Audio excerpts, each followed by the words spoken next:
గత 5 సంవత్సరాల్లోనే దాదాపు 2000 కోట్లు దోచేశారు.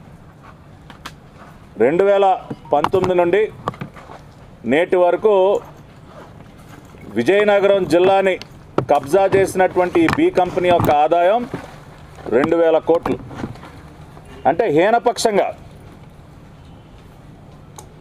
అంటే ఎన్నో రకాలైనటువంటి అంశాలు పరిశీలించిన తర్వాత ఈ రకంగా మాట్లాడాల్సినటువంటి పరిస్థితి. భూ కబ్జాలకైతే అసలు అంతే లేదు. మొన్న ఈ మధ్యనే ప్రధాన దినపత్రికల్లో పతాక శీర్షికల్లో మనం చూసాం,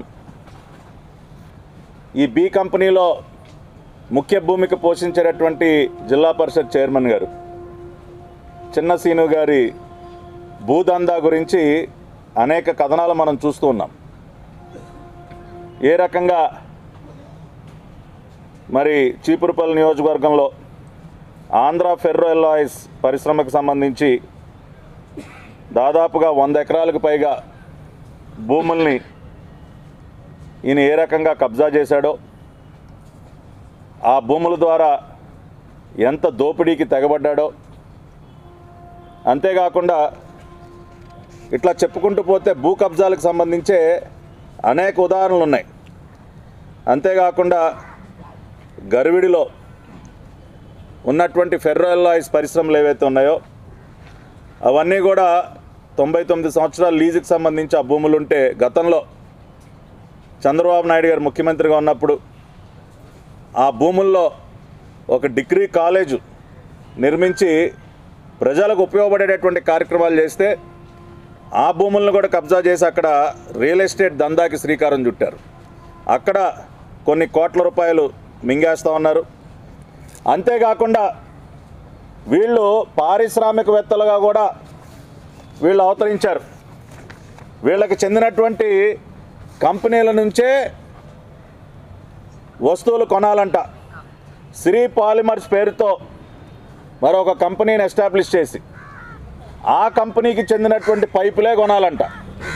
ఇంకా ఏ కంపెనీ పైపుల్ని జిల్లాలో ఏ ప్రభుత్వ కాంట్రాక్టర్ కానీ గవర్నమెంట్ డెవలప్మెంటల్ యాక్టివిటీస్ కానీ వేరే పైపులు ఏవి కూడా పనికిరావంట.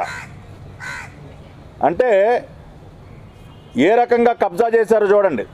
పైపుల కంపెనీ పైపులనే కొనాలని బలవంతంగా కొనిపించి ఆ రకంగా కూడా దోపిడీ చేస్తూ ఉన్నారు. అత్యంత నీచంగా మరి ఉమ్మడి విజయనగరం జిల్లాలో దాదాపుగా 210 రైస్ మిల్లులు ఉంటే ఆ రైస్ మిల్లులకు కూడా హుకుం జారీ చేస్తారు. అక్కడి నుంచి వచ్చేటటువంటి ఓక ఏదైతే ఉందో మరి బయట టన్ను 3500 నుండి 4000 రూపాయలకి కొనేటటువంటి పరిస్థితి ఉంటే వీళ్ళకి సగం కూడా కాకుండా 1500 టన్నుకే ఇవ్వాలంట. అంటే ఇది ఎక్కడ చూద్దాం అండి, వీళ్ళెవరండి ధరలు నిర్ణయించడానికి? అంటే ఒక వ్యాపారం చేస్తున్నటువంటి వ్యక్తి ఏ ధరకి అమ్మాలో కూడా వీళ్ళే ఫిక్స్ చేస్తారు. ఆ రకంగా 210 రైస్ మిల్లులకు సంబంధించి ఓకకు సంబంధించి కూడా వీళ్ళే రేట్లని ఫిక్స్ చేసి మరి కూడా అక్కడ కూడా దోపిడీకి తెగబడుతూ ఉన్నారు. ఈ రకంగా అనేక మార్గాల ద్వారా విపరీతంగా వీళ్ళు దోచేస్తున్నటువంటి పరిస్థితి.